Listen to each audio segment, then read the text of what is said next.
Hello everyone, I am Saurabh Sharma. Welcome you all to ADA 24/7 class 9th and 10th channel. आज के session के अंदर हम बात करने वाले हैं सरफेस एरिया एंड वॉल्यूम के अंदर फ्रस्टम ऑफ कोन के अंदर। फ्रस्टम ऑफ कोन क्या होता है इसके बारे में हम समझेंगे। इस पे बेस्ड क्वेश्चंस पे आज हम अपनी क्लासेस को आगे बढ़ाने वाले हैं। अब आप लोग को ये क्लास में पहले ही बता देता हूं बच्चों कि इस बार सीबीएसई ने जो टर्म 2 का सिलेबस आप लोग का दिया है उसके according area surface area and volume chapter के अंदर से फ्रस्टम ऑफ कोन हट चुका है, बट अदर स्टेट बोर्ड्स के अंदर ये है टॉपिक, तो इसीलिए मैं इसको कवर करवा रहा हूं। तो अगर आप पढ़ना चाहते हैं तो जुड़े रहिएगा साथ में। तो चलिए शुरुआत करते हैं फ्रस्टम ऑफ कोन से, समझते हैं आखिर फ्रस्टम ऑफ कोन है क्या। तो देखो बच्चों, आप कोन तो जानते हैं कि कोन, अभी तक हमने कोन के बारे में तो पढ़ रखा है। तो कोन क्या होता है कि कोन सर कुछ इस तरह का होता है, ऊपर की तरफ तीखा होता है, नीचे इसका सर्कुलर बेस होता है। अब इस कोन को हम क्या करते हैं सर, काट देते हैं। किससे काटे? एक प्लेन से काटते हैं। मान लो जैसे ये कोई प्लेन है, अब इस प्लेन ने क्या किया कि इस प्लेन ने यहां से जाके इसको कट कर दिया। अब जैसे इसको ये कट करेगा, जैसे इसको कट करेगा तो इससे ये दो पार्ट्स में डिवाइड हो चुका है। एक ऊपर वाला पार्ट जो आप देख रहे हो कोनिकल पार्ट है, भाई इसको बीच में से अगर हमने कट कर दिया तो ये देख रहे हो ये वाला पार्ट, ऊपर वाला पार्ट जो बनेगा वो कोनिकल है। ये जैसे इसको कट करके निकला तो ऊपर वाला पार्ट तो कोनिकल आया, और नीचे वाला जो पोर्शन बना ना, जिसमें आप देख रहे हो कि सर इसका बेस भी सर्कुलर है, इसका अपर एंड जो है वो भी एक सर्कुलर बेस सर्कल की तरह हमें दिख रहा है। ये कुछ ऊपर से यूं नीचे की तरफ हमें आता हुआ दिख रहा है। आप देखते हो जनरली कि सर बाल्टियां जो अपने घरों में जिसमें हम पानी भरते हैं तो वो भी कैसी होती है, कुछ इस तरह के शेप की होती है। कटोरियां वो भी कुछ इस तरह के शेप की होती है। तो ये सब क्या है सर, ये क्या कहलाता है, फ्रस्टम कहलाता है। कि जब इस कोन को हमने इस प्लेन के थ्रू हमने क्या किया, इसको कट किया तो इससे ये दो पार्ट्स में डिवाइड हो गया। जो ऊपर वाला अपर पोर्शन है वो तो एक कोन बन गया, जबकि नीचे वाला जो पोर्शन कटा वो कहलाता है आपका फ्रस्टम। इसे हम कहते हैं फ्रस्टम ऑफ कोन, क्योंकि ये कोन से ही बना हुआ है। कोन को जब हमने पार्टीशन किए इसके, तो ये जो पार्ट बना नीचे वाला, दैट इज कॉल्ड फ्रस्टम। तो सबसे पहले तो हमें यह समझ में आया कि आखिर फ्रस्टम है क्या चीज, क्यों इसे फ्रस्टम ऑफ कोन कहते हैं, क्योंकि कोन से ही बना हुआ है, इसलिए इसे हम फ्रस्टम ऑफ कोन कहते हैं। अब फ्रस्टम ऑफ कोन के अंदर देखो बच्चों, एक एक चीजें हम इसका curve surface area, total surface area, और देन इसमें हम वॉल्यूम बेस का कैलकुलेट करेंगे, इसका फॉर्मूला हम सीखते हैं। तो बात करेंगे फ्रस्टम ऑफ कोन की, तो कुछ इस तरह की अभी हमने शेप देखी, ये फ्रस्टम ऑफ कोन कहलाता है। अब इसमें अगर आप देख रहे हो तो ऊपर वाला पार्ट कैसा है, एक सर्कल है, सर्कल के फॉर्म में। तो सर्कल में क्या होती है सर, रेडियस होती है। लेट सपोज इसकी रेडियस, अगर सपोज मैंने R1 लेट कर ली, ठीक है, और बेस है, बेस भी कैसा है इसका, ये भी सर्कुलर है। तो सपोज इसकी रेडियस को आपने R2 से डिनोट कर दिया, ठीक है, R1 और R2 से अगर आपने डिनोट कर दिया, यहां पे अगर हम देखिए तो ये क्या है, ये क्या हो गई, इसकी हाइट हो गई। ये इसकी हाइट को हम h से डिनोट कर देते हैं। और ये वाला जो पोर्शन आपको दिख रहा है ना, ये स्लैंट कोन के अंदर भी होता है, तो ये वाला पोर्शन क्या कहलाता है, इसकी स्लैंट हाइट, जिसे हम L से डिनोट करते हैं, स्लैंट हाइट L। तो अगर मेरे को इस कोन का, इस फ्रस्टम ऑफ कोन का मुझसे curve surface area, total surface area, then उसके बाद volume and then lateral height, अगर ये मुझसे पूछा जाता है, L की वैल्यू पूछी जाती है, तो क्या क्या इनके फॉर्मूले हैं, चलिए सीख लेते हैं। तो सबसे पहले बच्चों बात करते हैं इसके कर्व सरफेस एरिया की। कर्व सरफेस एरिया का फॉर्मूला होता है पाई ब्रैकेट में R1 plus R2 into L, ठीक है। एक कोन का कर्व सरफेस एरिया का फॉर्मूला क्या था, पाई आर एल। अब इसमें दो एंड आ गए ना, एक आर की जगह यहां पे दो रिप्लेस हो चुका है, R1 और R2, इसलिए हमने आर की जगह, याद करो कोन का जो फॉर्मूला था ना आपका, कोन का फॉर्मूला क्या होता था, पाई आर एल। तो इस आर की जगह हमने रिप्लेस कर दिया R1 प्लस R2 से रिप्लेस कर दिया। तो ये होता है इसका कर्व सरफेस एरिया। अब अगर आपको इसका टोटल सरफेस एरिया पता करना है तो टोटल सरफेस एरिया में क्या हो जाएगा कि सर, टोटल सरफेस एरिया में कर्व सरफेस एरिया के अंदर तो इसका टॉप और बॉटम वाला पोर्शन नहीं आया था, तो अगर इनके एरिया को भी इंक्लूड कर दूं तो क्या बन जाएगा, टोटल सरफेस एरिया। तो टोटल सरफेस एरिया के अंदर क्या होगा सर, ये वाला ऊपर वाला जो सर्कुलर बेस है इसका एरिया, और नीचे वाला जो सर्कुलर बेस है इसका एरिया, दोनों का एरिया ऐड कर देता हूं। तो सर जो कर्व सरफेस एरिया का फॉर्मूला है, यानी कि पाई ब्रैकेट में R1 plus R2 into L, इसके अंदर ऐड कर देता हूं ऊपर वाले सर्कुलर बेस का एरिया। अब सर्कल है तो सर्कल का एरिया क्या होता है, पाई आर स्क्वायर। रेडियस इसकी R1 है तो आप लिखोगे sir pi R1 square, then plus इसी तरह से नीचे वाले बेस का, लोअर बेस का, इसका भी एरिया हम ऐड कर देते हैं। अब ये भी कैसा है, सर्कल है, पाई आर स्क्वायर, फॉर्मूला होगा, रेडियस इसकी R2 है तो हम लिखेंगे इसे पाई R2 का स्क्वायर। तो ये इसका कर्व सरफेस एरिया, ये इसका टोटल सरफेस एरिया का फॉर्मूला बन गया। अब बात करते हैं बच्चों इसके वॉल्यूम की, कि वॉल्यूम का फॉर्मूला क्या होता है। तो एक कोन के अगर वॉल्यूम का फॉर्मूला हम देखें तो उसका फॉर्मूला आप क्या लिखते हो, 1/3 पाई r स्क्वायर h। ये कोन के लिए फॉर्मूला लिखा है मैंने, कोन का। तो यहां पे अब रेडियस तो दो पार्ट में बढ़ चुकी है, r1 और r2, बाकी सब चीजें तो है, तो यहां पे भी वही चीजें आएंगी। देखो जरा, वॉल्यूम इज इक्वल टू 1/3 पाई। अब रेडियस r तो रही नहीं, उसकी जगह r1 और r2 से रिप्लेस हो चुकी है, लेकिन यहां पे हम r1 और r2 को किस तरह से इंक्लूड करते हैं कि हम लिखते हैं सर r1 का स्क्वायर प्लस r2 का square plus r1 into r2, और फिर लास्ट में किससे मल्टीप्लाई होता है, h से। तो ये इसकी हाइट h से हमने मल्टीप्लाई कर दिया। ये इसके वॉल्यूम का फॉर्मूला होता है कि इस फ्रस्टम ऑफ कोन का अगर हमें वॉल्यूम कैलकुलेट करना है तो इसका formula 1/3 pi r1 plus r1 r2 into h, ये इसका फॉर्मूला होता है। अब इन सभी के साथ साथ एक होती है इसमें क्या, स्लैंट हाइट। ये स्लैंट हाइट l, जैसे कोन के अंदर भी हम पढ़ते हैं स्लैंट हाइट l का उसकी रेडियस और हाइट के साथ रिलेशन होता है। क्या रिलेशन होता है sir, l is equal to under root में हम लिखते थे ना r square plus h square, ये लिखते थे आप। तो वैसे ही यहां पे भी स्लैंट हाइट के अंदर फॉर्मूला होता है l is equal to under root में। अब r तो रहा नहीं, वो दो में बढ़ चुका है, r1 और r2 में। अब इसमें हम क्या करते हैं सर, जो बिगर रेडियस है उसमें से स्मॉलर रेडियस को माइनस करते हैं। कि हम क्या करते हैं सर, जैसे सपोज यहाँ r1 और r2 में से बड़ा वाला कौन है सर, r2 है, तो जो बड़ी वाली रेडियस होगी तो वो हम उसमें से यानी कि r2 में से r1 को माइनस करूंगा इसका स्क्वायर प्लस, अब हाइट h का स्क्वायर, हाइट तो एक ही है, हाइट में कोई दिक्कत ही नहीं है सर, तो हाइट h का स्क्वायर, ये इसका फॉर्मूला बन जाता है स्लैंट हाइट का। ध्यान रखना बच्चों, यहाँ पे r2 माइनस r1 लिखा है क्योंकि r2 जो है वो बड़ी वाली रेडियस है। अगर r1 आप बड़ी वाली रेडियस को r1 से माइनस करते तो आप यहाँ लिखते r1 माइनस r2। ठीक है, बात समझ में आई। तो इसको इस तरह से r2 माइनस r1 या r1 माइनस r2, इसको इस तरह से याद रखो कि सर बड़ी वाली रेडियस में से छोटी वाली रेडियस को माइनस करना है, बस सीधी सी बात है। जो बड़ी रेडियस होगी उसमें से छोटी रेडियस को माइनस करूंगा, उसका स्क्वायर करूंगा प्लस उसमें h स्क्वायर कर दूंगा, तो ये मेरे पास कैलकुलेट हो जाएगा क्या, उसकी स्लैंट हाइट। ठीक है, तो ये सभी फॉर्मूले आपको याद हो गए। सिंपल से बेसिक से फॉर्मूले हमने पढ़ लिए फ्रस्टम ऑफ कोन के।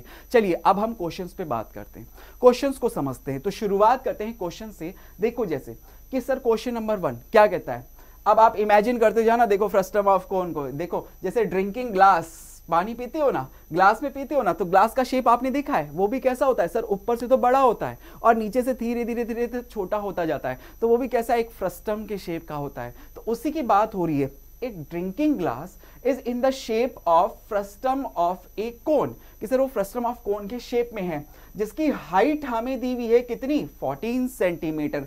Diameter of its two circular ends are 4 centimetre and 2 centimetre. Find the capacity of the glass, कि ग्लास की कैपेसिटी हमें बतानी है। बोल दिया कि ग्लास कैसी शेप के अंदर है सर, फ्रस्टम ऑफ कोन के शेप में। तो सबसे पहले आप सोचोगे कि फ्रस्टम ऑफ कोन का एक बार डायग्राम बना लेते हैं। तो सपोज ये हमने डायग्राम बना लिया। अब इसमें मुझे क्या क्या दिया हुआ है कि सर ये ग्लास के अंदर मुझे इसकी हाइट पता है, ये इसकी हाइट h दिया हुआ है 14 सेंटीमीटर।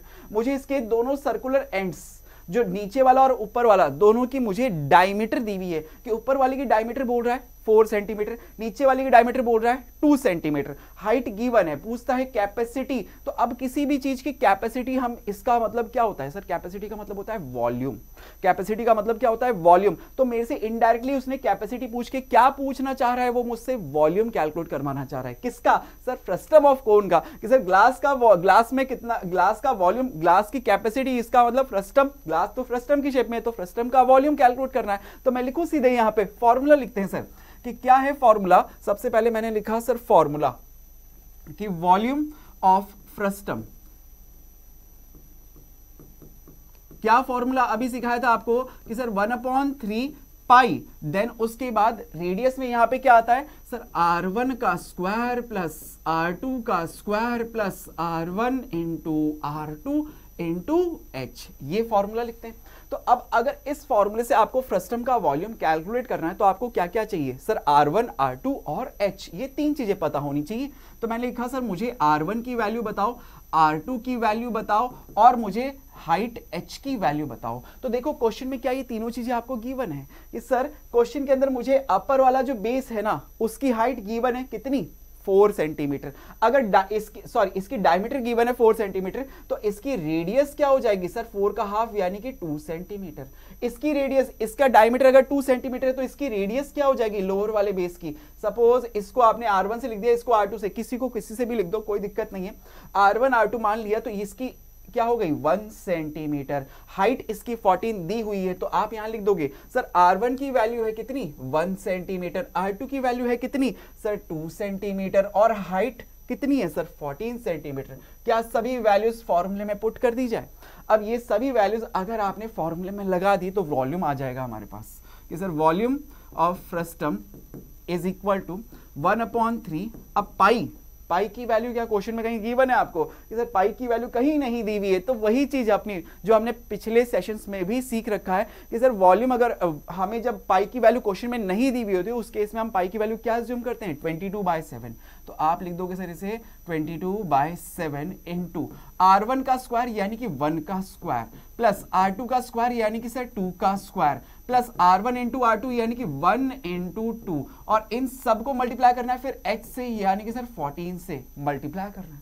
सॉल्व करें इसको, देखो सर इसको सॉल्व करते हैं तो 1/3 पाई की वैल्यू 22/7, देन ब्रैकेट के अंदर 1 का स्क्वायर 1, 2 का स्क्वायर 4, और 1 को 2 से मल्टीप्लाई करूंगा तो 2 आएगा, आगे इंटू में 14 चल रहा है। जरा इसको सॉल्व कर दो, 1/3 पाई की वैल्यू 22/7, इसको जरा ऐड करो, ब्रैकेट को सॉल्व करो, 4 और 2 6 और 1 7, ये आ गया इंटू 14, ये चल रहा है। देखो जो कट सकता है उसे काट देंगे, जो कट सकता है उसे काट देंगे। 7 1 जा 7, 7 1 जा 7, 14 को 22 से मल्टीप्लाई कर दो, 14 2 जा होता है 28 का 8, हाथ में दो, 14 2 जा 28 और उसमें 2 और ऐड करूंगा तो कितना हो गया 30 यानी 308/3। यूनिट लिख दोगे सर, क्या कैलकुलेट किया आपने सेंटीमीटर, यूनिट किस में है सब सेंटीमीटर में, क्या कैलकुलेट किया आपने वॉल्यूम, तो आप क्या लिखोगे सेंटीमीटर क्यूब। तो वॉल्यूम ऑफ दिस ग्लास यानी कि वॉल्यूम ऑफ दिस फ्रस्टम यानी कि sir capacity of this glass, ये आ गई हमारे पास 308/3 सेंटीमीटर क्यूब, ये इसका आंसर हो जाएगा। बोलो क्लियर हुआ? बस फॉर्मूला अगर आपको याद है, आपको क्वेश्चन को देख के वैल्यूज देखनी है कि सर मुझे अगर वॉल्यूम निकालना था तो मुझे क्या क्या चीजें पता होनी चाहिए, वो वैल्यूज लिखी मैंने, अपने आप फॉर्मूले में पुट किया, अपने आप आंसर अपने आप आ गया। Easily question number 1 solve. आगे बढ़ते हैं और क्वेश्चंस की प्रैक्टिस करके देखते हैं ना। और अगला क्वेश्चन क्या कहता है, देखो नेक्स्ट क्वेश्चन, अच्छा ये वाला क्वेश्चन तो हमने कर लिया ना। सेकेंड क्वेश्चन देखो, the slant height of A frustum of a cone is 4 centimetre. आपको दिया हुआ है स्लैंट हाइट, क्या दी हुई है स्लैंट हाइट। तो देखो मैं लिखता जाऊं कि सर मुझे फ्रस्टम ऑफ द कोन की बात हो रही है तो उसकी मुझे स्लैंट हाइट L की वैल्यू दे रहा है, यानी L मुझे गिवन है कितनी सर 4 सेंटीमीटर। मैं लिखते जाता हूं सर, क्वेश्चन को पढ़ के मैं लिखते जाता हूं। And the perimeter of its circular ends are 18 and 6 centimetre. ये सर इसके जो पेरीमीटर है ना, किसका पेरीमीटर, सर्कुलर एंड्स का, उनका पेरीमीटर मुझे दिया हुआ है, एक का कितना 18 सेंटीमीटर, दूसरे का कितना है सर 6 सेंटीमीटर। तो पूछता है find the curve surface area of the frustum, कि सर मुझे इस फ्रस्टम का कर्व सरफेस एरिया कैलकुलेट करने के लिए बोल रहा है। तो सबसे पहले मैंने सोचा कि सर मुझे दिया हुआ क्या क्या है। अब मैं पहले जरा डायग्राम बनाएं, तो डायग्राम बनाते हैं। सर देखो यहाँ पे एक फ्रस्टम है, ये फ्रस्टम है जिसकी मुझे स्लैंट हाइट L की वैल्यू गिवन है 4 सेंटीमीटर। अब इसके जो ऊपर वाला और नीचे वाला ये जो सर्कुलर बेस है इनका मुझे क्या दिया हुआ है पेरीमीटर। अगर मैं बोलता हूं कि सर इसकी रेडियस अगर मैं R1 मान लेता हूं और इस वाले की रेडियस अगर सपोज R2 आप मान लेते हो, तो आप बोलोगे कि सर इसका पेरीमीटर क्या होगा ऊपर वाले पार्ट का, कि सर इसका पेरीमीटर हो जाएगा 2πr1 इज इक्वल टू, मुझे गिवन है कितना सर, ये बड़ा वाला है ना, तो 18 और 6 दोनों में से बड़ा कौन है सर 18 वाला, तो यानी कि ऊपर वाले पार्ट का मैं मान लेता हूं कि सर इसका पेरीमीटर कितना है 18, यूनिट लिख दी सेंटीमीटर। ऐसे ही लोअर वाले पार्ट का पेरीमीटर क्या हो जाएगा सर, इसकी रेडियस R2 है, तो सर्कल की पेरीमीटर 2πr यानी कि रेडियस R2 है, तो 2πr2 इज इक्वल टू कितना गिवन है आपको 6 सेंटीमीटर लिख दिया। बोलो सही क्या, सही। अच्छा अब आपको क्या चाहिए सर, मुझे तो कैलकुलेट करने के लिए बोलता है ये कर्व सरफेस एरिया। अब कर्व सरफेस एरिया का फॉर्मूला अभी हमने पढ़ा था ना कि सर कर्व सरफेस एरिया, वो भी किसका, फ्रस्टम का, curve surface area of frustum. क्या फॉर्मूला हमने लिखा था उसका, कि सर पाई, देखो कोन का याद है आपको, पाई आर एल, पाई आर एल कोन का तो याद है, बस उसमें आपको ध्यान रखना है वहां पे रेडियस सिर्फ एक सिंगल बेस की आर थी, यहाँ पे R1 और R2 है, तो बस उसी से आपको रिप्लेस करना है, अपने आप याद हो जाएगा कि sir R1 plus R2 into L, ये कर्व सरफेस एरिया का फॉर्मूला होता है। तो मुझे स्लैंट हाइट एल की वैल्यू गिवन है, अब R1 और R2 की जगह सर मुझे ये पेरीमीटर्स दिए हुए हैं, तो क्या इनका यूज करके मैं R1 और R2 की वैल्यू निकाल सकता हूं कि सर करा जा सकता है ना? तो देखो सर यहां पे अगर मैं इससे R1 की वैल्यू निकालूं तो आप बोलोगे सर कितना आएगा 18/2 पाई, करेक्ट है। इसी तरह से अगर मैं R2 की वैल्यू निकालूं तो आप बोलोगे सर कितना 6/2 पाई, बोलो करेक्ट है। अगर ये वैल्यूज यहां पे पुट कर दी जाए तो कर्व सरफेस एरिया आएगा क्या? तो देखो नेक्स्ट स्टेप के अंदर आप इस फॉर्मूले के अंदर कर्व सरफेस एरिया आप कैलकुलेट कर रहे हो किसका, फ्रस्टम का। तो पाई, अब देखो पाई को मैं एज इट इज रखता हूं, पाई की वैल्यू नहीं पुट करता, क्यों? अभी आपको पता लगेगा। R1 की वैल्यू सर 18/2 पाई, R2 की value sir 6/2 pi, and then slant height L की वैल्यू कितनी है सर, स्लैंट हाइट L की वैल्यू कितनी है सर 4 है, लिख दिया हमने।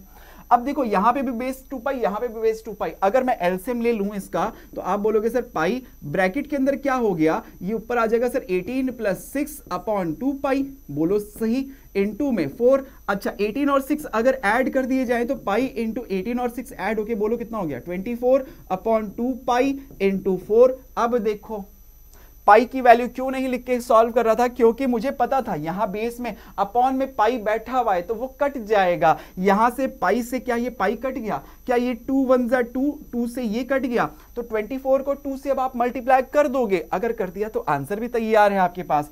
तो बोलो curve surface area of this frustum is equal to 22 को 24 को 2 से मल्टीप्लाई किया तो कितना आ जाएगा 48। यूनिट क्या लिखोगे सर, सब किस में चल रहा है, सेंटीमीटर में, क्वेश्चन में दिया हुआ है सब सेंटीमीटर में है, तो एरिया की यूनिट सेंटीमीटर में क्या लिखी जाएगी, सेंटीमीटर स्क्वायर, सेंटीमीटर स्क्वायर। तो कर्व सरफेस एरिया कैलकुलेट करने के लिए बोला गया था, बोलो कर दिया क्या हमने कैलकुलेट। आप देख रहे हो सिर्फ फॉर्मूला आपको याद होना चाहिए, फॉर्मूला अगर आपको अच्छे से याद है ना तो बस कुछ नहीं करना है सर, फॉर्मूले के अंदर वैल्यूज ही तो पुट करनी होती है, इजीली कैलकुलेट हो जाता है। कितना इजी हो गया।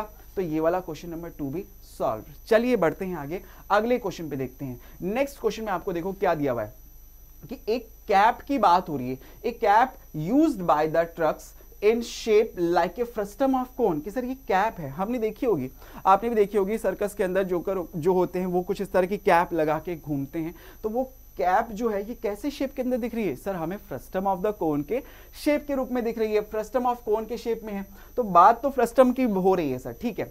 If the radius of open side is 10 centimetre, sir अब ये कैप है, तो आप सोचो कैप कैसी होती है सर, उसका जो नीचे वाला पोर्शन होता है ना वो ओपन होता है, तभी तो वो सर के अंदर फिट होती है ना, तभी तो सर के अंदर फिट होगी, तभी तो हेड के अंदर फिट होगी। तो सर इसका नीचे वाला पोर्शन जो है वो ओपन है, और मुझे बोल रहा है कि ओपन साइड जो है उसकी रेडियस कितनी है 10 सेंटीमीटर, तो ये वाला जो नीचे वाला पोर्शन है ना इसकी रेडियस मुझे गिवन है कितनी 10 सेंटीमीटर, ये मुझे दिया हुआ है। और इसी तरह से अपर बेस, जो अपर बेस है उसकी रेडियस हमें दी हुई है कितनी 4 सेंटीमीटर की, अपर वाले बेस की रेडियस कितनी है सर 4 सेंटीमीटर। तो ये R1 इसको मान लिया, इसको R2 कह दिया, तो R1 और R2 की वैल्यू पता लग गई। अब आपसे क्या बोलता है कि सर स्लैंट हाइट इज 15, कि इसकी स्लैंट हाइट, ये जो कैप है इसकी स्लैंट हाइट कितनी है सर 15 है, ये सब हमें गिवन है। तो find the area of material used for making it, कि सर इसको बनाने में कितना मटेरियल यूज्ड हुआ उसका एरिया हमें कैलकुलेट करना है। तो सबसे पहले क्वेश्चन को पढ़ते ही आपने बोला सर मुझे क्या क्या दिया हुआ है, डायग्राम से आधी चीजें तो पता लग रही है, फिर भी मैं लिख लेता हूं कि सर मुझे R1 की वैल्यू पता है सर कितनी 10 सेंटीमीटर, जो नीचे वाले पार्ट का ओपन एरिया का ऊपर वाले पार्ट का रेडियस है। देन मुझे R2 की वैल्यू पता है दैट इज 4 सेंटीमीटर। देन उसके बाद मुझे स्लैंट हाइट L की वैल्यू गिवन है कितनी सर 15 सेंटीमीटर। अब आपसे पूछ रहा है कि बताओ इस कैप को बनाने में कितना मटेरियल यूज हुआ, तो मटेरियल यूज हुआ इसका मतलब क्या कि सर मटेरियल कहां यूज हो रहा है उसका एरिया निकालना है, तो मटेरियल कहां यूज हुआ जरा सोचो कि सर नीचे से तो ये कैप ओपन है तभी तो सर के अंदर फिट हो रही है, तो नीचे से तो ये ओपन है, तो मटेरियल कहां यूज हुआ है, एक तो इसके ये देखो कर्व वाले पार्ट के, कि सर कर्व वाले पार्ट को बनाना पड़ेगा ना, तो वो कौन सा पार्ट है फ्रस्टम का? Curve surface area. तो उसके अलावा उसका ऊपर वाला, जो ऊपर वाला अपर बेस है, अपर बेस उसको भी तो कवर करा जाएगा, नीचे से तो ओपन है, तो कर्व सरफेस एरिया। और उसमें अगर मैं ऊपर वाले पार्ट का एरिया ऐड कर दूं, यानी ऊपर वाला पार्ट कैसा है सर? वो सर्कुलर है, हमें पता है फ्रस्टम का ऊपर वाला पोर्शन कैसा होता है, एक सर्कल के शेप का। तो अगर इन दोनों का एरिया ऐड कर दिया जाए तो मुझे पता लग जाएगा सर कितना मटेरियल यूज हुआ है।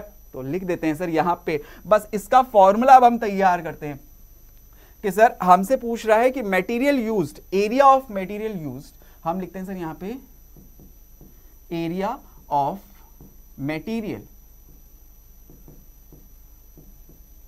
यूज्ड इज इक्वल टू, क्या लिखोगे आप कि सर आपने क्या समझा था अभी, कहां कहां मटेरियल यूज हुआ है? एक तो इसके कर्व सरफेस एरिया के और एक टॉप वाले पोर्शन के सर्कुलर बेस के एरिया पे। तो हम लिख देंगे curve surface area of frustum plus pi r square. अब रेडियस इस वाले पोर्शन की आपने R2 से लिखी है, तो पाई R2 का स्क्वायर। बोलो सही बात, लिख दिया।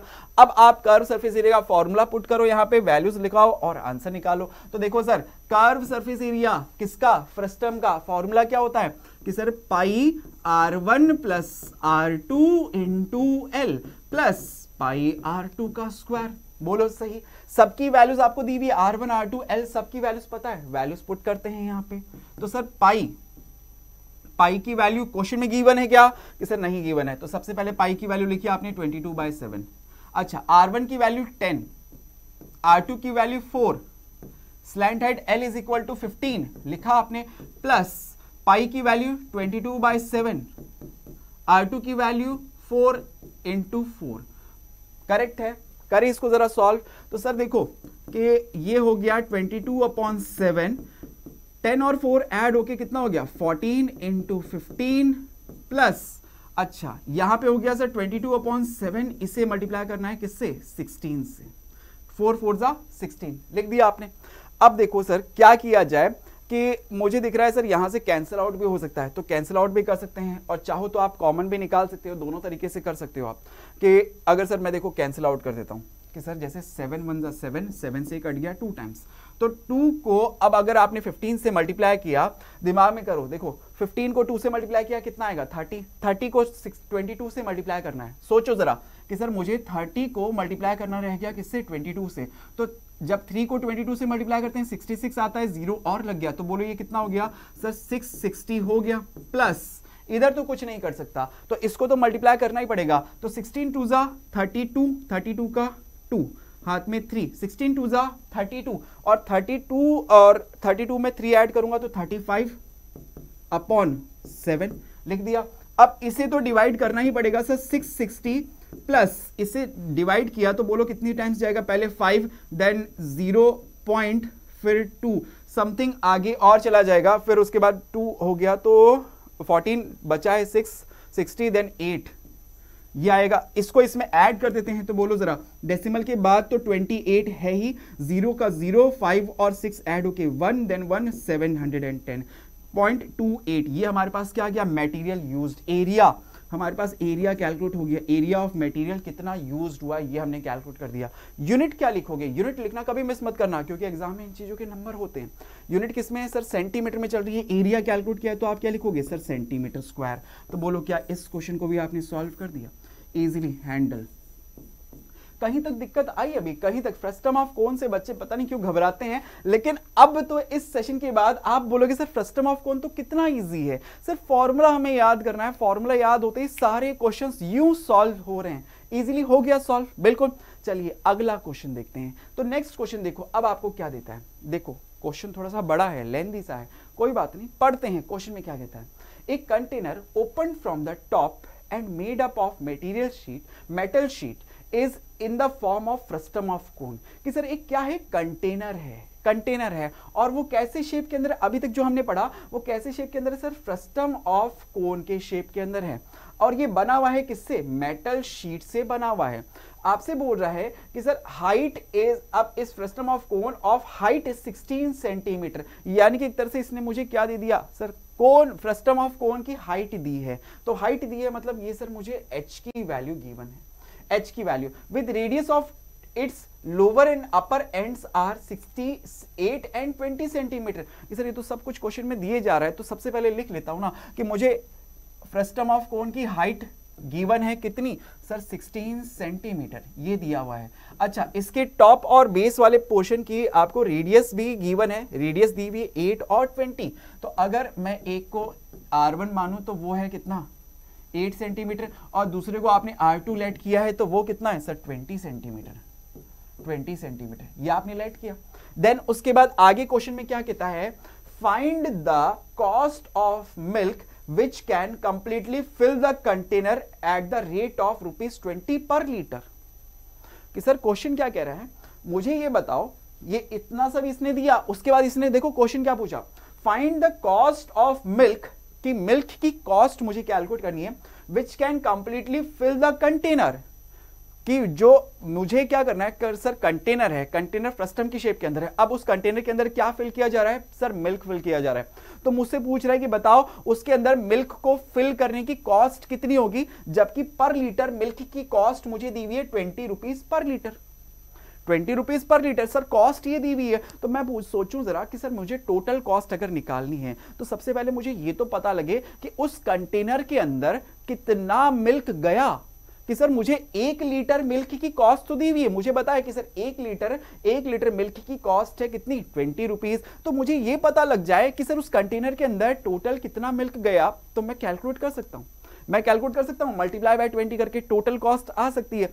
तो आपने बस ये सोचा कि सर अब मुझे क्या कैलकुलेट करना है कि उस कंटेनर के अंदर टोटल कितना मिल्क गया। अब आप सोचो कि सर टोटल कितना मिल्क गया, यानी कि एक तरह से क्या हो गया उस कंटेनर की कैपेसिटी, और जब कंटेनर की कैपेसिटी की बात होती है, किसी भी चीज की कैपेसिटी, इसका मतलब उसका क्या कैलकुलेट करना होता है आपको, वॉल्यूम।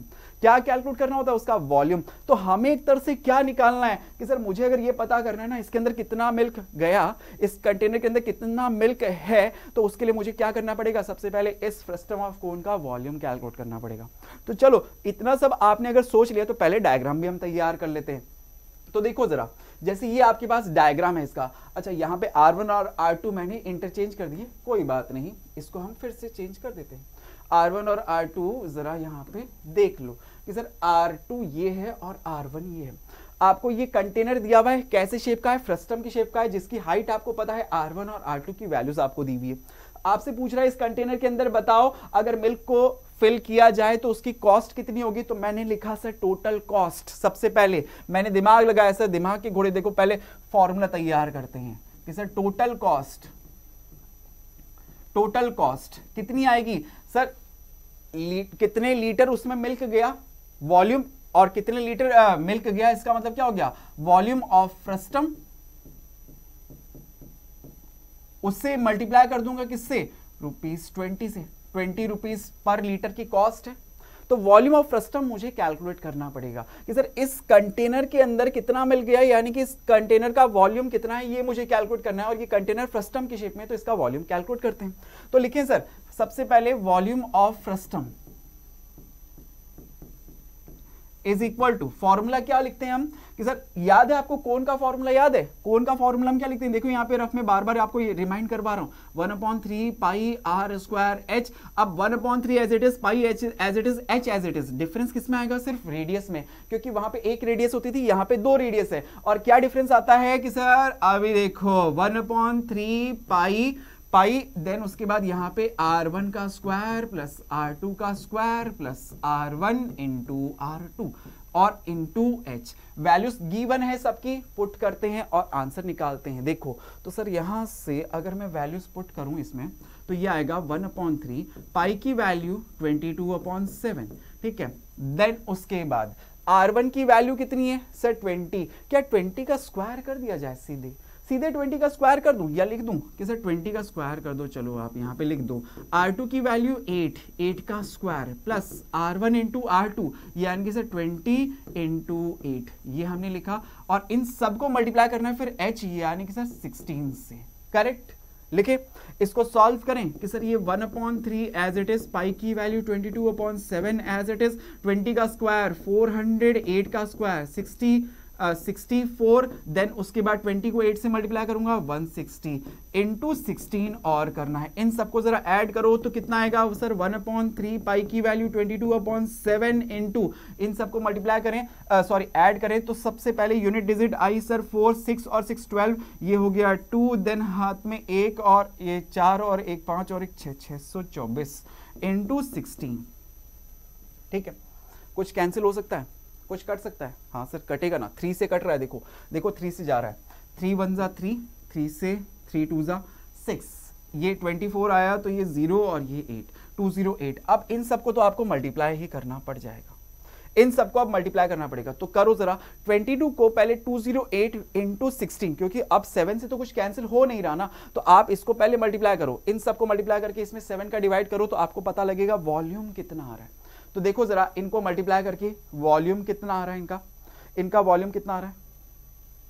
अच्छा एक चीज सॉरी, एक इसमें जरा हमने ध्यान नहीं दिया कि सर पाई की वैल्यू जरा जरा जरा जरा जरा रुको जरा कि सर पाई की वैल्यू क्वेश्चन में दी हुई है ना 3.14, तो आपने वो फिर पाई 22/7 कैसे लिख दी 3.14 ये 3.14। ठीक है, तो इसका मतलब ये डेसिमल हटा के अब इन सबको मल्टीप्लाई करना है। अब करो देखो, अब करो इन सबको, अब मल्टीप्लाई करो 3.14 को इंटू 208 इंटू 16। आप जब करोगे तो आपके पास इसका फ्रस्टम का कितना आएगा, वॉल्यूम कितना आ जाएगा।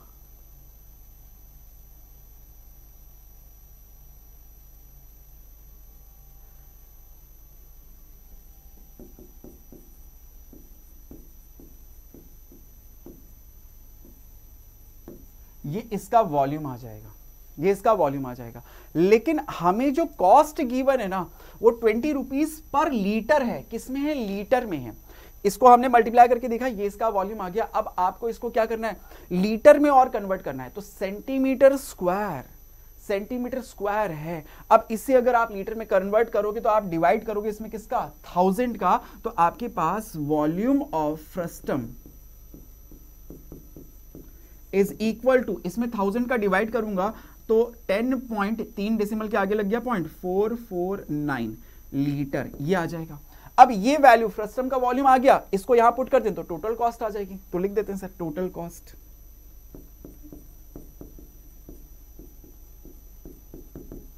टोटल कॉस्ट बोलो, इसको 20 से मल्टीप्लाई कर दें, 20 इंटू 10.449 लीटर, इससे मल्टीप्लाई कर दो तो बोलो जरा कितना आ जाएगा। 20 से तो मल्टीप्लाई इजीली किया जा सकता है, करो जरा इसको कैलकुलेट करके मुझे बताओ टोटल कॉस्ट कितनी आएगी इन रुपीस, कैलकुलेट करो। देखो फिर उसके बाद इस क्वेश्चन का नेक्स्ट पार्ट भी है, उसे भी हमें सॉल्व करना है, तो इसे कैलकुलेट करके पहले बताओ मुझे कितना आ जाएगा। बिल्कुल करेक्ट, 208.98 208.98 इतना कॉस्ट आ गया, ये टोटल कॉस्ट आ गई हमारे पास। तो क्वेश्चन का फर्स्ट पार्ट तो ये हमने अभी सॉल्व किया, अभी तक तो हमने सिर्फ क्वेश्चन का फर्स्ट पार्ट सॉल्व किया जिसमें हमने ये कैलकुलेट कर दिया उसकी कॉस्ट। अब आगे देखो और क्या बोलता है, also find the cost of metal sheet used to make the container if the cost is ₹8 per 100 centimetre square. कि अब आपको बोल रहा है कि सर इस कंटेनर को, हमने स्टार्टिंग में बोला था ना मेटल शीट से बना हुआ है, तो ये कंटेनर अगर मेटल शीट से बना हुआ है तो बताओ इस मेटल शीट की कॉस्ट कितनी है, जबकि उसकी रेट क्या दी हुई है, हमें दी हुई है सर 8 रुपीस पर 100 सेंटीमीटर स्क्वायर, यानी 100 सेंटीमीटर स्क्वायर एरिया की कॉस्ट कितनी है, 8 रुपीज है। तो आपको सबसे पहले क्या करना पड़ेगा कि सर मेटल इसके कौन कौन से पोर्शन में यूज हुआ है वहां का एरिया मुझे कैलकुलेट करना पड़ेगा। अब आप खुद सोचो कि सर इसमें मेटल कहां कहां यूज हुआ है, आपने इसमें दूध, इसमें मिल्क फिल किया था ना, तो इसका मतलब ऊपर वाला पोर्शन तो ओपन है, तो इसका एरिया तो आएगा नहीं, ऊपर वाले सर्कल का बेस का आएगा नहीं। क्या आया सर, ये कर्व सरफेस एरिया आया। और सर नीचे वाले का एरिया इंक्लूड करोगे नहीं करोगे, सर यहां पे भी तो मेटल यूज हुआ होगा, नहीं तो जो मिल्क हम इसमें डाल रहे हैं ना वो बाहर निकल जाता, ये तो पाइप की तरह बन जाता। तो ऐसा है नहीं, यहां पे रुक रहा है, इसका मतलब सर ये इसका एरिया इंक्लूड हो जाएगा। तो अगर मैं इस कर्व सरफेस एरिया और इस सर्कुलर बेस का एरिया दोनों को ऐड कर दूं तो मुझे पता लगेगा सबसे पहले कि टोटल एरिया कितना है जहां पे मेटल यूज हुआ है। फिर उस एरिया को अगर मैं 8 रुपीज पर 100 स्क्वायर मीटर। इस कॉस्ट से अगर, इस रेट से अगर मैं मल्टीप्लाई कर दूंगा तो मुझे टोटल कॉस्ट पता लग जाएगी। इतना हमने सोचा, तो अब चलो इसी को यूज करके हम कर देते हैं इसको। नेक्स्ट पेज पे लिखता हूं कि सर यहां पे सबसे पहले लिखते हैं सर टोटल कॉस्ट। मुझे कॉस्ट ही तो निकालनी, टोटल कॉस्ट। अब टोटल कॉस्ट क्या होगी कि सर एरिया ऑफ मेटल,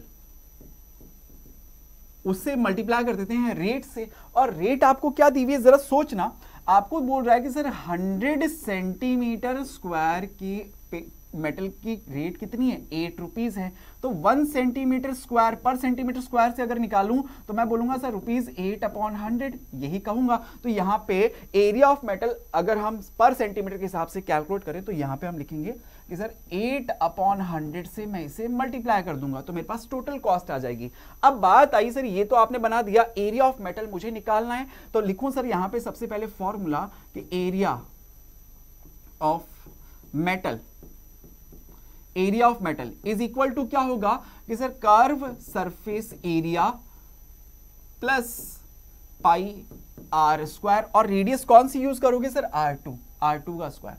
अब curve surface area of frustum of cone क्या फॉर्मूला होता है, लिखोगे कि सर कर्व सरफेस एरिया का फॉर्मूला क्या होता है, हम यहां पे फॉर्मूला लिखें तो pi R1 plus R2 into L plus pi R2 का स्क्वायर। बोलो करेक्ट।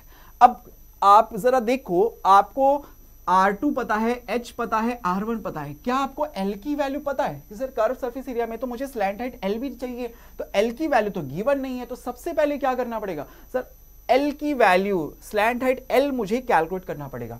तो सबसे पहले हम slant height L is equal to लिखते हैं अंडर रूट में सर क्या R, कौन सी रेडियस बढ़ी है सर, R1 बढ़ी है, तो लिखूंगा सर R1 माइनस R2। मैंने यही याद करवाया था ना सर, बड़ी वाली रेडियस में से छोटी वाली रेडियस को घटा दो, अपने आप फॉर्मूला बनेगा R1 माइनस R2 का स्क्वायर प्लस H स्क्वायर। तो R1 में से R2 को जरा माइनस करो कि सर R1 20, R2 8, इनको माइनस करूंगा तो 12 का स्क्वायर प्लस हाइट कितनी है 16 का स्क्वायर। 12 का स्क्वायर होता है 144 प्लस 16 का स्क्वायर 256। जरा ऐड करना इनको कि सर 6 और 4 ये हो गया स्लैंट हाइट L की वैल्यू, देखो जरा अंडर रूट में 6 और 4 10 का 0, देन हाथ में 1 5 और 5 10, फिर से 0, हाथ में 1 2 और 2 ये 4। तो बोलो स्लैंट हाइट L की वैल्यू कितनी आ गई 20। यूनिट क्या लिखोगे सर, सेंटीमीटर में है सब कुछ। तो slant height L is equal to, अभी आपके पास कैलकुलेट हो गया इसके अंदर कितना 20 सेंटीमीटर स्लैंट हाइट L की वैल्यू आई है। अब आप बोलोगे सर अब स्लैंट हाइट निकल गई, अब मैं एरिया निकाल सकता हूं। तो यहां पे अब फॉर्मूला लगा हुआ कि एरिया ऑफ मटेरियल, कि सर यहां पे लिखूं सर फिर से एरिया इज इक्वल टू, तो पाई की वैल्यू क्वेश्चन में दी हुई थी हमें कितनी सर 3.14 दिया हुआ है, तो यही यूज करेंगे 3.14 इंटू R1 की वैल्यू बताओ जरा, R1 की वैल्यू 20, R2 की वैल्यू 8। डायरेक्ट लिखूं यहाँ पे R1 प्लस R2 की लिख दूं 20 और 8 ऐड करके कितना 28, डायरेक्ट लिख दिया। Slant height L is equal to कितना है सर 20 लिख दिया यहाँ पे, प्लस पाई की वैल्यू 3.14 इंटू R2 कितना है सर 8, तो 8 इंटू 8 करो जरा। अब इसे सॉल्व, अब इसे तो सॉल्व करना पड़ेगा, इसे सॉल्व करना पड़ेगा। अब इन सबको जब आप सॉल्व करोगे तो आपके पास कैलकुलेट हो जाएगा area of material. Area of material कितना आ जाएगा, देखो अगर आप चाहो ना तो इसमें से इन दोनों टर्म्स में से 3.14 आप कॉमन भी निकाल सकते हो। जैसे 3.14 अगर कॉमन निकालूं तो 28 को 2 से मल्टीप्लाई करूंगा तो थोड़ा इजी हो जाएगा, 56 और ये 0 साथ में इधर से भी कॉमन आ गया, 8 8 जा 64। अब थोड़ा ठीक हुआ सर, इन दोनों को अगर ऐड कर दूं तो 3.14 को मुझे मल्टीप्लाई करना पड़ेगा, ये हो गया 4, 6 और 6 12 का 2, हाथ में 1 और ये 624। अब 3.1 को 624 से आपको तो मल्टीप्लाई करना पड़ेगा। पहले कहां आप 3.14 को 2 से मल्टीप्लाई कर रहे थे, अब उसके लिए थोड़ा सा इजी हो गया कि आपको सिर्फ 3.14 को 624 से मल्टीप्लाई करना पड़ेगा। तो बोलो कितना आएगा, बिल्कुल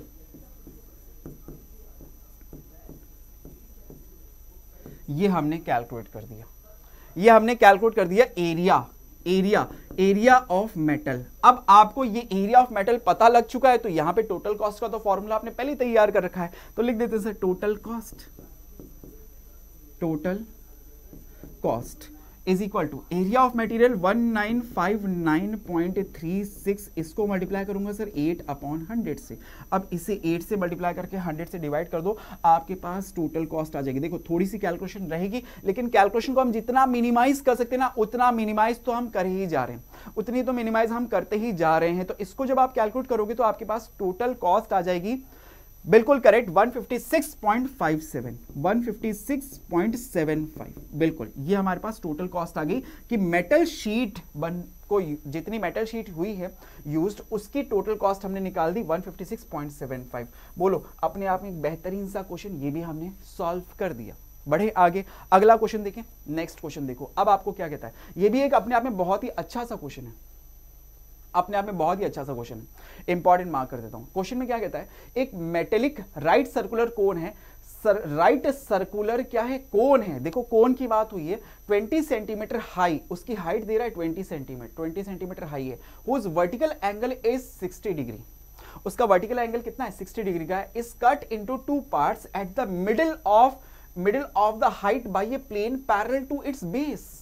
अरे सर कुछ ऐसा ही हो रहा है क्या सर, एक कोन है जिसकी हाइट मुझे दी हुई है, मुझे उसकी हाइट दी हुई है और बोलता है उसका वर्टिकल एंगल है, यानी कि सबसे ऊपर वाला जो एंगल है वो कितना है, 60 डिग्री का। देखो जरा क्वेश्चन में आप डायग्राम देखो इसका, कि ये कोन है जिसकी हाइट आपको दी हुई है 20 सेंटीमीटर, और इस कोन को क्या किया गया, एक प्लेन से कट किया गया। कहां से, जस्ट इसके बीच में, मिडिल से, इसके हाइट के मिडिल से। तो आप देखो कि जब इसको मिडिल से कट किया तो क्या बना होगा सर, ऊपर वाला तो कोन बना होगा, नीचे वाला फ्रस्टम बन गया होगा, फ्रस्टम बन गया होगा।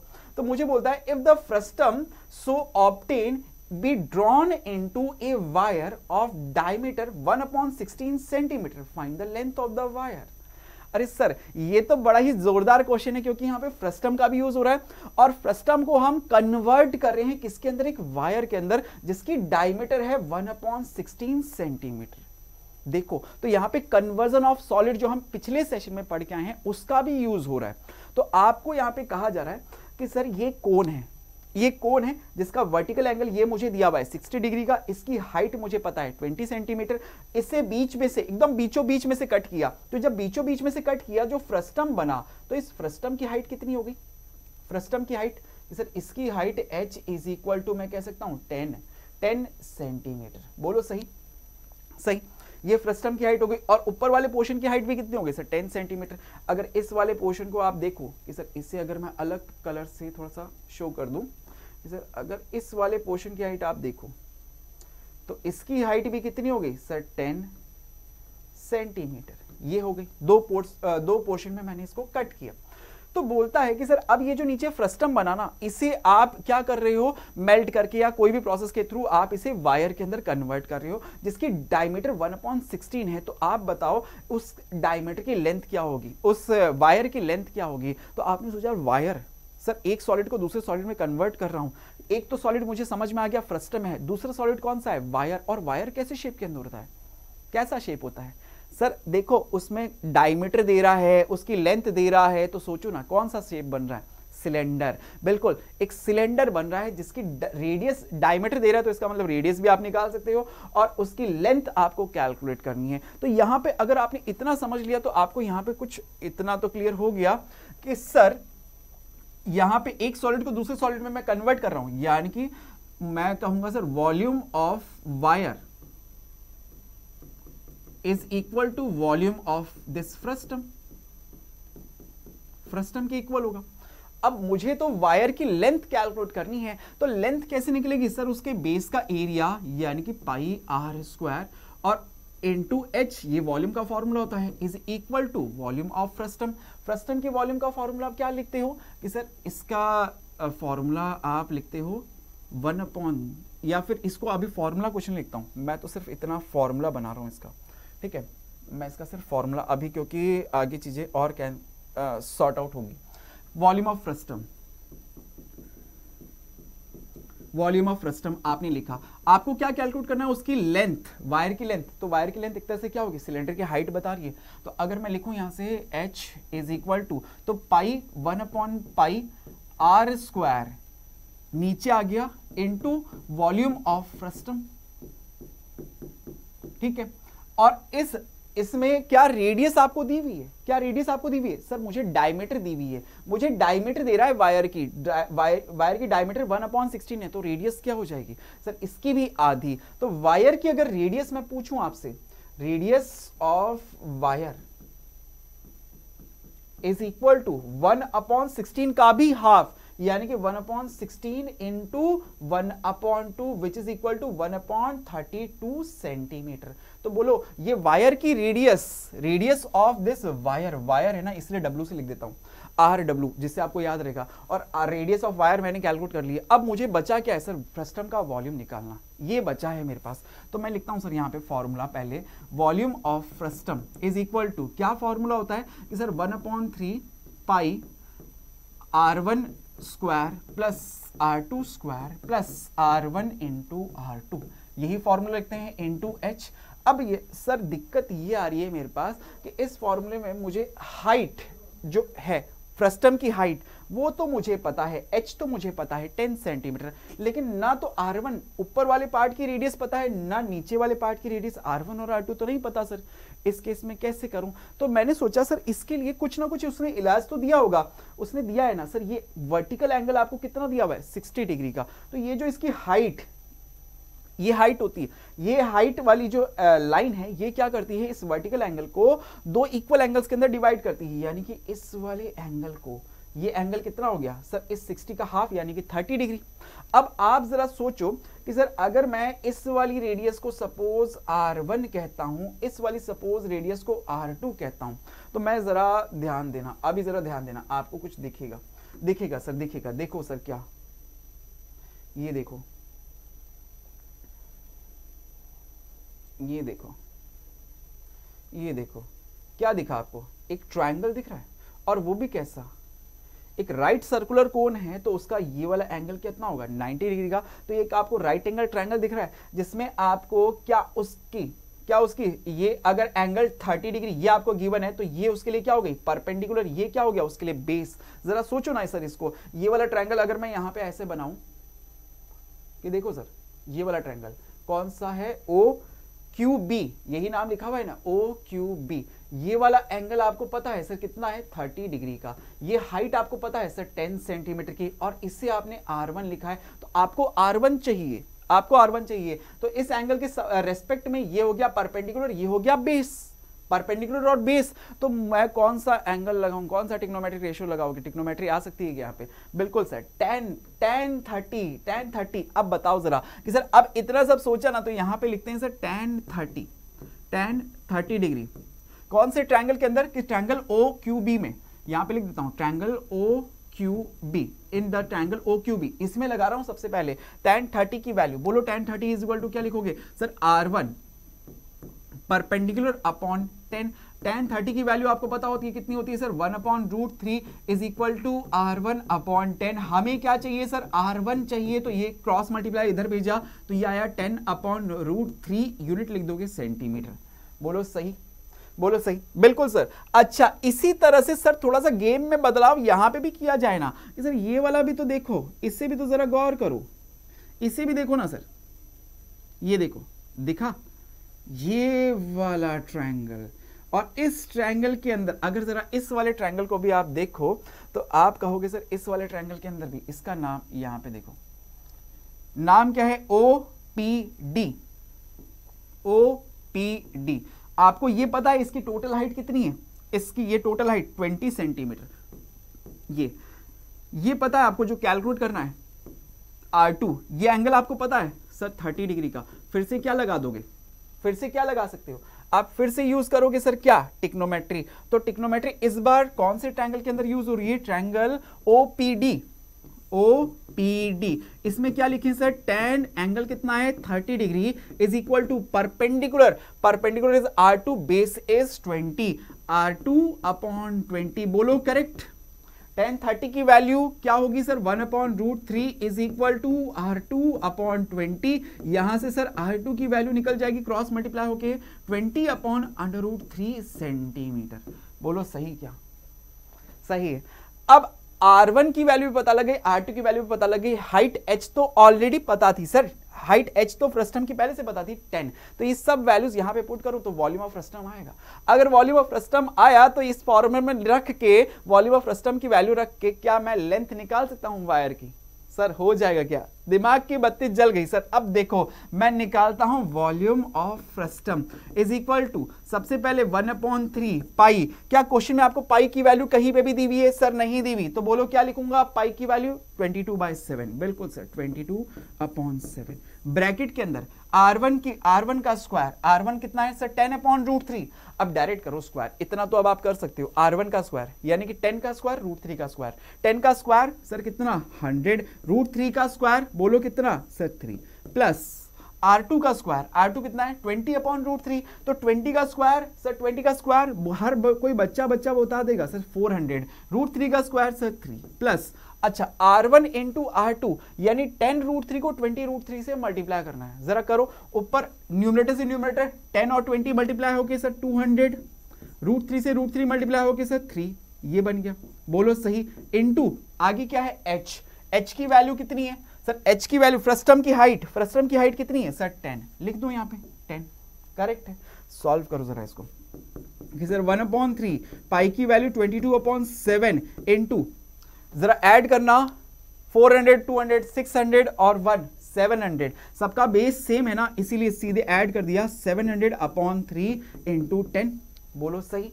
कुछ और कट सकता है? काट दें क्या सर? देखो 7 से ओनली ये कट रहा है, 7 1 7, ये 100 टाइम्स कट रहा है, तो आपके पास ऊपर आ रहा है 2 कितने जीरो आ गए? 1 2 3, 1 2 3 अपॉन में क्या चल रहा है? 9, ठीक है। ये मेरे पास वॉल्यूम ऑफ फ्रस्टम आया।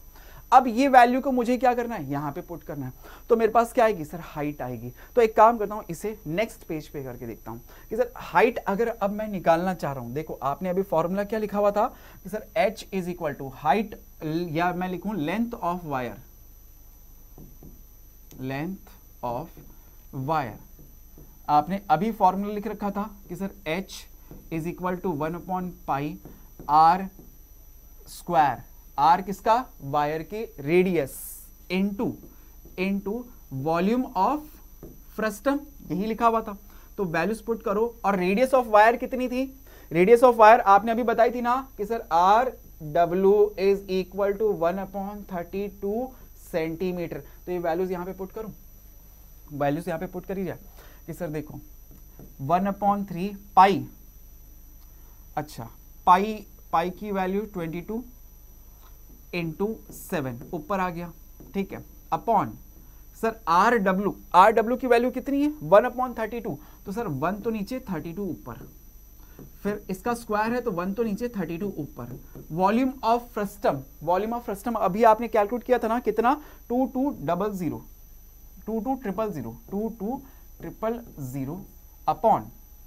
अपॉन कितना था? 9। अब कैलकुलेट कर लो, देखो भैया अब कैलकुलेट हो जाएगा कि सर ये देखो 22 से ये कट जाएगा, बोलो कितनी टाइम्स? 1 टाइम्स ये 1 2 3 4 सॉरी कितने, हाँ 3 जीरोस आएगी ना, 3 जीरोस आ जाएगी। ये आपने इसको काट दिया। अब कुछ और कर सकता है 32 से? क्या ये कट सकता है? नहीं सर, अब ये नहीं कर सकता। तो 32 और 32 इंटू 7 करके 1000 से मल्टीप्लाई करके 9 से अब आपको डिवाइड करना है, तो ये आपके पास लेंथ बताएगा, ये आपके पास लेंथ बताएगा वायर की, और वो भी किस में आएगी सर? सेंटीमीटर में। तो कैलकुलेट करके देखें जरा, कितनी आ रही है लेंथ इसकी। पहले तो इनको मल्टीप्लाई करोगे तो ये आएगा आपके पास 7168, पीछे 3 0 अपॉन 9। अब 9 का इसके अंदर आपको कर देना है डिवाइड। तो जब आप 7168000 के अंदर अगर आप 9 का डिवाइड करोगे तो आपके पास, और ये आ रहा है आपके पास, ध्यान रखना एक चीज, ये भी किसमें है सर? सेंटीमीटर में है। अगर आप इसे मीटर में कन्वर्ट करना, क्योंकि डिजिट थोड़ी बड़ी आ रही है, तो अगर आप इसे मीटर में कन्वर्ट करना चाहते हो तो 7168000 अपॉन 9, साथ में 100 से और डिवाइड कर देता हूं तो सर ये मीटर में कन्वर्ट हो जाएगा। हाइट लेंथ ही तो निकाल रहा हूं, तो 100 से और डिवाइड कर दिया। अब 2 0 से 2 0, ये भी यहां पे कट गई, ये 2 0 से ये 2 0 कट गई। अब कर दो, अब इसके अंदर आप 9 का डिवाइड कर दो, तो मीटर में आपके पास आंसर आ जाएगा 7964.4, बिल्कुल करेक्ट, 7964.4 यूनिट लिख दोगे आप मीटर। तो लेंथ ऑफ वायर हमें कैलकुलेट करने के लिए बोला जा रहा था, हमने कैलकुलेट कर दिया इजीली, हो गया सॉल्व। आई होप बच्चों ये क्वेश्चन भी आपको अच्छे से क्लियर हो गया होगा, इंपॉर्टेंट क्वेश्चन भी लिखा था मैंने। आई होप बच्चों आपको अच्छे से समझ में आया कि फ्रस्टम ऑफ कोन क्या होता है, कैसे हम इसका curve surface area, total surface area, volume कैसे कैलकुलेट करते हैं, स्लैंट हाइट का फॉर्मूला क्या होता है, सब कुछ आपने सीखा और इस पे बेस सारे क्वेश्चंस भी आपको अच्छे से क्लियर हो गए होंगे। Thank you for joining with us, thank you so much बच्चों।